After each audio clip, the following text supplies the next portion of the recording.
Hi! Today I want to talk to you about The Accidental by Ali Smith. My copy of the book was published in 2011, obviously by the lovely Penguin Books. You can get fancier copies with prettier covers, but this is what I've got. I've really enjoyed having a book that is cheap enough to allow me to get excited about the words and not worry too much about the actual production.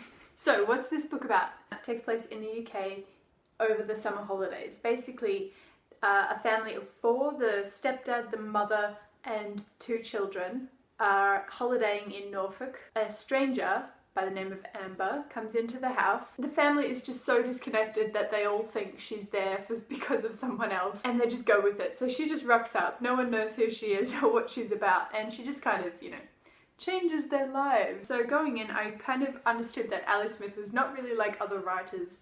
She writes really lyrically, and her writing style is quite different, and I should just go with it. That was basically my expectation. It's going to be different, but it's going to be awesome, so just go with it. Let's talk about what I liked and didn't like. I really liked the writing style. Ali Smith writes in this particular book as a stream of consciousness, and it's really, really well done. I thought it would be kind of jumpy and stilted, but it just flows really, really well. The book is made up of 3 parts: the beginning, the middle and the end, and in each of those 3 parts there are 4 chapters, one for each of the family members and told from their perspective.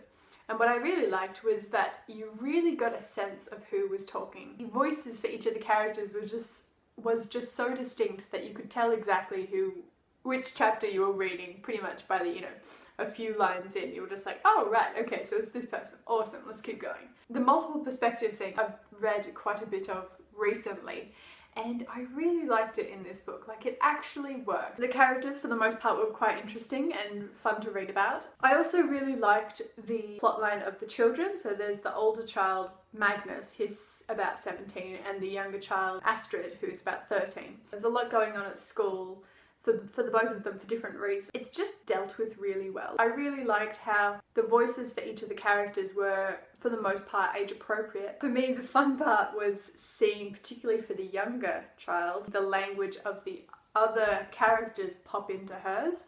So Amber would say something really smart, and then for the next, day, Astrid would just repeat those words or just slip those words in because she's just like so fancy now.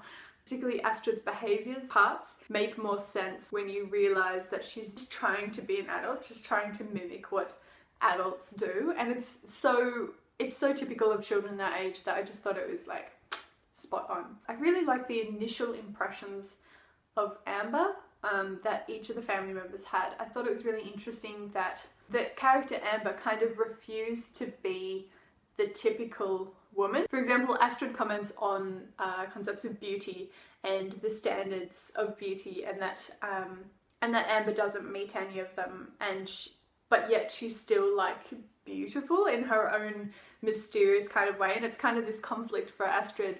She's just trying to work out what it is that makes someone beautiful if it's not these things that she's been taught. For the stepfather, who's got some issues, she refused to be, in his mind, that sort of submissive woman that he was expecting. It's a really interesting way that she just kind of doesn't give a shit what anyone else thinks, and holds true to that. It's not just like, oh look, I've got a whimsical character who's pretending not to give a... And it's not until, I don't know, for me it was about 3/4 of the way through the book that I was just like, hang on a second. Amber's not a very nice person, but because you're only really told about her through the perspective of the other guys, and they idolise her so much, you're used to that language and you're used to hearing about her in a certain way that you forget to make, for me personally, I forgot to make my own assessment of her character. I felt like the point of Amber's character was, to teach life lessons, and for the most part, I thought it was really interesting that Amber was so focused on, being present in the moment and not having a record of everything, and not having to prove yourself to anyone, but just like be available, be in the moment. But then the flip side of that is that not recording and not documenting things that happen is that ultimately you don't exist. And I thought that was quite interesting. There are a few things I didn't quite like about this. One of them was Amber as a human being. But I mean, I think that's kind of the point. I think you're not really supposed to like her. The second person I didn't really like was the character of the mother. She was so bland, just so bland.